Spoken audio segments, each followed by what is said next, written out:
MLC కవిత రాజీనామాను మండలి chairman ఆమోదించారు. ఈ మేరకు మండలి కార్యదర్శి అధికారిక ఉత్తర్వులు జారీ చేశారు. కవిత ఇకపై తెలంగాణ జాగృతి సంస్థపై దృష్టి సారించి కొత్త పార్టీ పెట్టే యోచనలో ఉన్నారు. వివిధ రంగాలపై అధ్యయనం చేసి జనవరి 17న తన కార్యాచరణను ప్రకటించనున్నారు.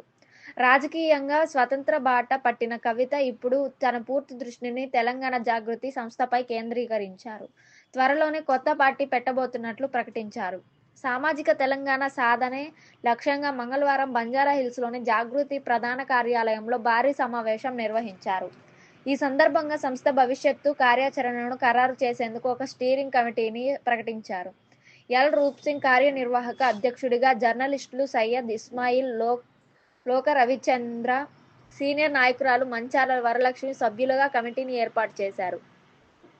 కేవలం రాజకీయ విమర్శలకే పరిమితం కాకుండా రాష్ట్రంలోని వివిధ రంగాలపై అధ్యయనం చేసేందుకు కవిత ప్రత్యేక విభాగాలను ఏర్పాటు చేశారు. బడ్జెట్, సాగునీరు, మహిళా సాధికారత, ఎస్సీ, ఎస్టీ, బీసీ, మైనారిటీ సంక్షేమ వంటి అంశాలపై ఈ కమిటీలు లోతుగా పరిశీలన జరపనున్నాయి.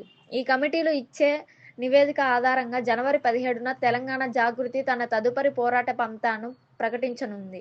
ఎమ్మెల్సీగా పదవిని కోల్పోయినా సామాజిక వేదిక ద్వారా ప్రజల్లోనే ఉండాలని కవిత నిర్ణయించుకున్నట్లు ఈ పరిణామాలు స్పష్టం చేస్తున్నాయి.